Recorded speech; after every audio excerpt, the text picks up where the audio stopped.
다른 사람을 바꾸려고 하지 마세요. 타인은 쉽게 변하지 않습니다. 타인을 바꾸기보다는 자신을 바꾸는 게 더 쉽습니다. 이제 그만 깨어나십시오. 여러분의 지혜로운 삶을 위해 늘 필요한 4가지가 있습니다. 첫째로 필요한 것은 자각하지 못한 부정적 감정들과 접촉하는 일입니다. 많은 사람들이 자기도 모르게 부정적 감정들을 가지고 있습니다. 많은 사람들이 우울해 있으면서도 우울하다는 걸 의식하지 못하고 있습니다. 얼마나 우울했는가를 비로소 이해하는 때는 기쁨을 접할 때뿐입니다. 검진되지 않은 암을 치료받을 수는 없습니다. 농장의 해충들도 그 존재들이 있다는 사실을 알아채지 못하면 퇴치할 수 없습니다. 첫째로 필요한 것은 부정적 감정들에 대한 자각입니다. 예를 들어 우울함과 같은 것들입니다. 여러분은 우울하거나 침울하게 느끼고 있습니다. 많은 사람들이 자기 혐오감이나 죄의식을 느끼며 삶이 속절없고 무의미하다고 느낍니다. 상심하거나 신경질을 부리거나 긴장을 합니다. 그런 감정들을 먼저 만나십시오. 둘째로 필요한 것은 그런 감정은 여러분 안에 있는 것이지 현실 안에 있는 것이 아님을 이해하는 것입니다. 아주 자명한 얘기인데도 많은 사람들이 그것을 알지 못합니다. 정말 그렇습니다. 철학박사 학위를 받은 사람들도 그걸 잘 이해하지 못합니다. 우리가 잘할 때를 생각해보면 내 주변의 많은 사람들이 학교 생활을 지혜롭게 잘하는 법을 가르쳐 주지는 않았지만 그 밖에 온갖 것들은 많이도 가르쳐 주었습니다. 그런 사회 속에서 제법 좋다고 하는 교육을 받았던 사람들도 어른이 되어 말합니다. 정작 그것들은 도움이 되지 못했고 그 교육을 극복하는 데에 너무 오랜 시간이 걸렸다라고 말이죠. 아시다시피 지혜를 깨닫는 것은 바로 그런 것과 관련이 있습니다. 그동안 내 마음속에 담아왔던 온갖 필요 없는 감정은 버리십시오. 사람들이 가르쳐준 온갖 쓸데없는 것들을 버리십시오. 부정적 감정들은 여러분 안에 있습니다. 현실 안에 있지 않습니다. 그러니 현실을 변화시키려 하기를 멈추십시오. 그건 미친 짓입니다. 다른 사람을 바꿔놓으려 하기를 그만두십시오. 우리는 모든 시간과 정열을 외적 상황들을 바꾸려는 데 쓰고 있습니다. 배우자와 사장, 친구와 적, 그 밖의 모든 사람들을 변화시키는데 허비하고 있습니다. 아무것도 바꿀 필요가 없습니다. 부정적인 감정들은 우리 안에 있습니다. 지상의 어느 누구도 우리를 불행하게 할 힘은 없습니다. 지상의 어떤 사건도 우리를 혼란시키고 상심케 할 힘은 없습니다. 어떤 일이나 어떤 조건, 어떤 상황 혹은 어떤 사람도 말입니다. 아무도 우리에게 이것을 말해주지 않았습니다. 정반대의 얘기들을 했을 뿐입니다. 그래서 지금 우리의 인생이 뒤죽박죽인 것입니다. 그래서 잠들어 있는 것입니다. 사람들은 말해주지 않았습니다. 그러나 이것은 아주 자명한 얘기입니다. 하지만 사람들은 그걸 알지 못합니다. 비가 와서 소풍을 망쳤다고 합시다. 누가 기분이 나빠집니까? 비일까요, 나일까요? 무엇이 부정적 감정을 일으킵니까? 비입니까? 나의 반응입니까? 무릎을 탁자에 부딪혔을 때 탁자는 아무 잘못이 없습니다. 탁자는 생긴 대로 탁자 노릇을 하느라고 바쁩니다. 아픈 데는 무릎이지 탁자가 아닙니다. 성인들은 늘 우리에게 현실이란 모두 옳다고 말해주고자 합니다. 현실 자체에 문제가 있는 게 아닙니다. 인류를 이 지상에서 치워버려도 생명은 지속될 것입니다. 그 사랑스러움과 공격성을 고스란히 유지하면서 자연은 존속할 것입니다. 어디에 문제가 있을까요? 전혀 문제가 없습니다. 여러분이 문제를 만드는 것입니다. 여러분이 바로 문제인 겁니다. 그 감정들은 여러분 안에 있지 현실에 있지 않습니다. 셋째는 그 감정들과 결코 동일화하지 않는 것입니다. 그것은 나와 무관합니다. 여러분의 본질적 자기를 그런 감정에 따라 정의 내리지 마십시오. 내가 우울하다고 말하지 마십시오. 그것이 우울하다라고 말한다면 그건 좋습니다. 우울이 저기 있다, 침울함이 저기 있다고 말한다면 그건 좋습니다. 그러나 내가 침울하다고 말하는 건 안 됩니다. 그건 그 감정에 맞춰서 자신을 정의 내리는 겁니다. 그건 환상입니다. 착오인 것입니다. 바로 지금 저기 우울이 있고 바로 지금 저기 상처받은 감정이 있지만 그대로 내버려 두십시오. 홀로 놓아두십시오. 결국엔 지나가고 말 것입니다. 모든 것은 지나가기 마련입니다. 우울한 기분들과 짜릿한 감동들은 행복과 무관합니다. 그런 것들은 진짜의 왕복 운동에 불과합니다. 신나고 짜릿함을 추구한다면 우울함을 준비하고 있는 것입니다. 나에게 쾌락을 주는 도구가 있다면 중독을 각오해야 합니다. 진짜의 왕복 운동의 한 번 끝은 다음번으로 곧장 이어지기 때문입니다. 그러니 그것은 결코 행복이 될 수 없습니다. 이것은 나와 무관합니다. 행복과 무관합니다. 그저 지금의 내 것일 뿐입니다. 나 자신이 아닌 내가 현재 가지고 있는 것일 뿐이라는 것입니다. 우리가 삶을 살아가면서 앞에서 말한 이 세 가지를 반복 실행해야 합니다. 이 점을 명심한다면, 1000번 되뇌인다면, 이 세 단계를 1만 번 거친다면, 목표에 도달할지 아니면 단 3번도 필요 없을지 나로서는 알 수가 없습니다. 법칙은 없습니다. 그러나 1000번이라도 시행하십시오. 10,000번이라도 되뇌어 보십시오. 그러면 일생일대의 발견을 이룰 것입니다. 알래스카의 황금 광산 따위는 아무런 소용이 없습니다. 그 황금으로 할 수 있는 것은 아무것도 없습니다. 행복하지 않다면 살아갈 수 없습니다. 불행한데 황금을 발견한들 무슨 소용입니까? 여러분은 왕이고 왕비입니다. 이 세상에 태어난 그 자체만으로도 존중받아야 할 사람입니다. 여러분은 자유롭습니다. 자유롭다는 것은 수용되든 거부당하든 마음 쓰지 않게 되는 것입니다. 이러나 저러나 다를 게 없는 것입니다. 심리학자들은 소속감이 얼마나 중요한지를 말합니다. 이것은 정말 실없는 소리입니다. 왜 남에게 소속되려 합니까? 그런 건 이제 중요하지 않습니다. 한 친구로부터 들은 이야기인데 추방이 극형이 되는 아프리카 부족이 있답니다. 그들에게 추방은 곧 죽음인 것입니다. 우리 중 누가 우리나라에서 쫓겨난다 해도 어디든 가서 살지 죽지는 않을 것입니다. 그런데 그 부족에서 쫓겨난 사람이 죽는 건 어찌 된 일일까요? 인간이 가진 공통된 어리석음을 그들도 지녔기 때문입니다. 소속되지 않고서는 살 수 없다고 생각했던 것이죠. 과연 추방된다고 해서 다른 사람들과 달라지는 걸까요? 그들은 소속될 필요가 있다고 확신했던 것입니다. 그러나 여러분은 누구에게도 어떤 것에도 어떤 단체에도 소속될 필요가 없습니다. 심지어 사랑받을 필요도 없습니다. 사랑받아야 한다고 누가 그랬습니까? 필요한 것은 자유로워지는 것입니다. 필요한 것은 사랑하는 것입니다. 그것이 여러분의 본성이기 때문입니다. 그런데 여러분이 사실상 이야기하고 있는 건 성공하고 싶다, 칭찬받고 싶다는 겁니다. 온갖 하찮은 원숭이들의 추종을 받고 싶다는 것과도 같습니다. 삶을 낭비하고 있는 것이죠. 깨어나십시오. 그런 건 필요 없습니다. 그런 것이 없이도 지극히 행복할 수 있습니다. 우리들의 사회는 이런 말을 듣기 좋아하지 않겠죠. 눈을 떠서 바로 보고 이것을 제대로 이해하게 되면 무서워질 테니까요. 이런 말을 하는 사람을 어떻게 통제할 수 있을까요? 그런 사람에게는 남들이 필요 없습니다. 남들의 비판에도 위협받지 않습니다. 남들이 자기를 두고 무엇을 생각하고 무엇을 말하든 상관하지 않습니다. 필요하다면 나를 바로 세우기 위해서라면 연주를 모두 끊어버릴 수도 있습니다. 그런 사람들은 이미 누군가의 꼭두각시가 아닙니다. 이런 사람은 무서운 사람입니다. 그래서 그렇지 못한 사람들은 우리는 그를 제거해야 한다. 그는 진리를 말한다. 그는 두려움이 없어졌다. 그는 인간답기를 그만뒀다라고 하는 것입니다. 인간답기를 그만뒀다라고 외치는 그것은 너무도 안타까운 일입니다. 이제야 참 인간이 된 것인데 말이죠. 그는 비로소 종살이를 끝낸 것입니다.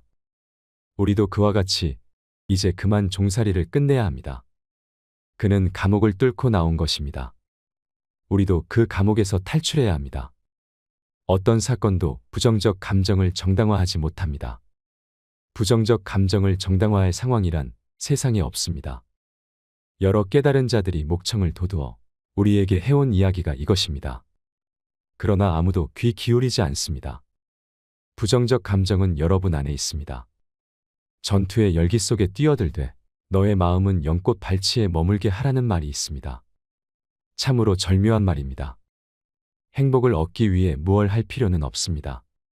성인에 도달하는 과정은 영혼에 무엇을 덧붙이는 것이 아니라 영혼에서 무언가를 덜어내는 것이다.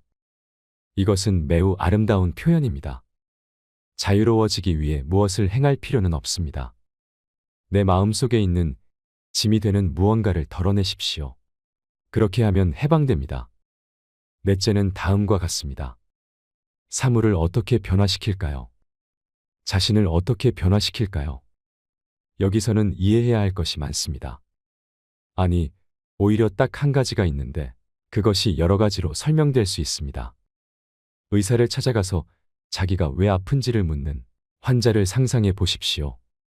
의사가 이렇게 말합니다. 좋습니다. 내가 당신의 증상을 알겠습니다. 그래서 내가 어떻게 할지 아십니까? 당신의 이웃에게 약을 처방해 드리겠습니다라고 말입니다. 그러면 환자는 이렇게 대답합니다. 선생님 정말 감사합니다. 그 말씀을 들으니 한결 기분이 났군요라고 말이죠. 이 이야기가 황당하지 않습니까? 그러나 그게 우리 모두가 하는 행동들입니다. 잠들어 있는 사람은 을의 상대방이 변하면 자기 기분이 나아지리라고 생각합니다. 내가 잠들어 있어서 고통받고 있는 것인데도 말입니다. 다른 사람이 변한다면 삶이 얼마나 멋질까? 내 이웃이, 내 아내가, 우리 회사 사장이 변한다면 얼마나 살맛이 날까? 이렇게 생각하는 겁니다. 우리는 항상 누군가 다른 사람이 달라져서 우리 기분이 좋아지기를 원합니다. 그러나 아내나 남편이 변한들 그게 자기에게 무슨 소용이 있느냐를 생각해 본 적이 있습니까? 여러분 자신은 여전히 상처받기 쉬운 사람일 뿐입니다. 여전히 바보인 것이고 여전히 잠들어 있을 뿐입니다. 달라질 필요가 있는 사람, 약이 필요한 사람은 바로 여러분 자신입니다. 이웃이 아닙니다. 우리들은 세상이 옳기 때문에 내가 기분이 좋다라고 고집을 부리고 있습니다. 이것은 정답이 아닙니다. 내가 기분이 좋기 때문에 세상이 옳은 것입니다. 모든 현자들이 한결같이 하고 있는 말이 그것입니다. 변화하지 마세요. 누군가 걱정이 많고 우울하고 제멋대로 살면 모든 사람이 그에게 변화되어야 한다고 말합니다. 그러면 대부분은 화를 내면서도 그 말에 동의합니다. 그리고 변화되기를 원하지만 아무리 노력한다 하더라도 될 수 없는 경우도 많습니다. 다른 사람들과 마찬가지로 내가 가장 좋아하는 친구가 내가 변화해야 한다고 강하게 요구했을 때 우리는 가장 상처를 많이 받았습니다. 그런데 이렇게 말한다면 어떨까요? 변화하지 마라. 변화하지 마라. 변화하지 마라. 너의 지금 이 모습 그대로 사랑한다. 우리는 이 말에 깊은 쉼을 얻고 생기를 되찾을 수 있습니다. 그렇게 우리는 변화하게 되는 것입니다. 우리가 변화하든 하지 않든 우리를 사랑한다는 누군가를 만나기 전에는 우리는 진정으로 변화할 수 없을 것입니다. 그래서 우리는 사랑해야 합니다. 행복을 얻으려고 또는 거룩하려고 노력하지 마십시오. 당신은 이미 행복하고 거룩합니다. 다 이루어져 있음을 믿음으로 알면 당신은 비로소 깨닫게 될 것입니다. 열매는 나무에 붙어 있기만 하면 저절로 열립니다. 우리가 깨달으면 내가 완전하며 무엇 하나 부족하지 않음을 알게 될 것입니다. 노력으로 행동을 바꿀 수는 있지만 당신을 변화시킬 수는 없습니다. 노력으로 입에 음식을 넣을 수는 있지만 식욕을 만들 수는 없습니다. 노력으로 잠자리에 머무르게 할 수는 있지만 잠이 들게 할 수는 없습니다. 노력으로 봉사 활동을 할 수도 있지만 사랑 그 자체를 만들지는 못합니다. 노력으로 억지로 칭찬할 수는 있지만 참된 존경심을 만들 수는 없습니다. 노력으로 얻을 수 있는 것은 오직 한 가지, 나를 억제는 고통과 억압뿐입니다. 알고 이해하는 것만이 당신이 할 일입니다. 행복을 깨달으면 행복은 사라지고 행복한 상태만 남습니다. 자만심을 깨달으면 자만심은 떨어져 나가고 겸손이라는 결과만 남습니다. 두려움을 깨달으면 두려움은 사라지고 사랑만이 존재합니다. 집착을 깨달으면 집착은 사라지고 온전한 자유만이 남습니다.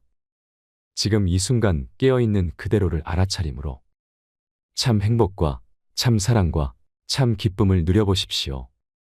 의식의 불을 켜고 자신과 주변의 모든 것을 하루 종일 관찰할 수 있다면 얼굴을 아주 맑은 거울에 비추어 보듯 의식의 거울에 자신을 비추어 볼 수 있다면 그리고 어떤 판단과 분별이나 비난도 없이 이 반영을 관찰한다면 자신에게 놀라운 변화가 일어나는 것을 경험할 수 있습니다. 인식이 바뀐다는 것, 때로는 믿기 어렵지만 오직 그것이 변화의 전부인 경우가 많습니다. 제가 가장 먼저 한 일은 현재 내가 누리고 있는 풍요를 세어보는 것이었습니다. 그 다음으로는 마음의 금지를 하나씩 해제해 나갔습니다. 이건 하면 안 돼. 이건 무리야. 그것은 가질 수 없어라는 말을 의식적으로 바꿔가야 합니다. 우리는 돈을 참 좋아합니다. 자본주의 사회에서 돈이 행복의 척도가 되곤 합니다. 그래서 우리는 어떻게 하면 돈을 많이 벌 수 있을까 생각하지요. 차라리 그 대신 어떻게 하면 돈을 가치 있게 쓰고 행복해질 수 있을까를 고민하는 것이 훨씬 낫습니다. 뭔가를 하지 말라고 금지하면 할수록 더 하고 싶어지는 게 사람 심리입니다. 돈 쓰지 마, 사면 안 되라고 억압하면 더 쓰고 싶어지는 게 우리 마음입니다. 그래서 우리는 우리의 욕구를 자연스럽게 인정하는 것도 좋습니다. 써야 할 곳에는 기쁘게 지출하고 지출의 긍정적인 면에 주목하는 것입니다. 평소에 질문하는 방법을 바꿔보는 것도 좋습니다. 어떻게 하면 잘 쓸 수 있을까라는 질문에는 나에게 이미 쓰고 싶은 만큼 돈이 있음을 전제로 합니다. 반면에 어떻게 하면 잘 벌까는 지금 나에게 돈이 없음이 전제가 됩니다. 출발점 자체가 완전히 다르답니다. 그래서 올바른 질문이 중요합니다. 올바른 질문이 올바른 답을 만드는 것입니다. 어떻게 하면 돈을 잘 쓸 수 있을까라는 질문과 어떻게 하면 돈을 잘 벌 수 있을까라는 질문은 비슷해 보이지만 확연히 다른 내용입니다. 우리의 뇌는 질문을 받으면 반사적으로 답을 하기 때문에 정확한 질문을 해야 정확한 답을 이끌어낼 수 있습니다. 다른 사람한테 질문할 때도 같은 방법으로 합니다. 예를 들어 약속 시간에 상습적으로 늦는 친구한테 넌 왜 매번 약속 시간을 어기는 거야 하면 친구는 늦을 수밖에 없는 이유와 변명을 계속 댈 것입니다. 그럴 때는 거꾸로 어떻게 하면 제 시간에 올 수 있겠니라고 물어보는 게 훨씬 더 유익합니다. 나아지겠다는 의도는 있는데 생활이 맴돌이 하는 것 같고 눈에 띄는 발전이 없다고 느낀다면 자신이 습관적으로 어떤 질문을 하는지 살펴보고 바꾸셔야 합니다. 스노우볼 효과라고 들어보셨나요? 겨울에 눈을 뭉쳐 눈사람을 만든다고 생각해 보세요. 처음에 눈을 모아 손으로 꾹 눌러 작은 눈덩이를 만들고 그 작은 눈덩이를 눈밭에 대굴대굴 굴리면 눈이 점점 뭉쳐서 마침내 커다란 눈덩어리가 됩니다. 큰 산에서 눈사태가 나는 원리가 이것입니다. 풍요의 성격도 딱 이와 같습니다. 풍요로운 마음과 감사는 역시 풍요로운 환경을 끌어옵니다. 이는 예외가 없습니다. 자신이 실천하느냐 마느냐의 차이만 있을 뿐입니다. 생텍쥐페리는 이런 말을 했습니다. 만일 당신이 큰 배를 만들고 싶다면 사람들에게 배 만드는 법을 가르치지 말라. 먼저 그들에게 넓고 끝없는 바다에 대한 동경을 심어줘라. 그러면 사람들 스스로 배 만드는 법을 찾아낼 것이다. 지금 없는 것에 안달하고 좌절하고 우울해하지 말고 긍정적인 면을 찾아서 나의 풍요로 만드는 것이 중요합니다. 우리가 누릴 수 있는 풍요는 어디에나 있습니다. 애쓰지 않아도 생각을 조금만 바꿔보면 보일 것입니다. 이상으로 책틀맨이었습니다. 지혜를 쌓는 당신의 오늘이 아름답습니다.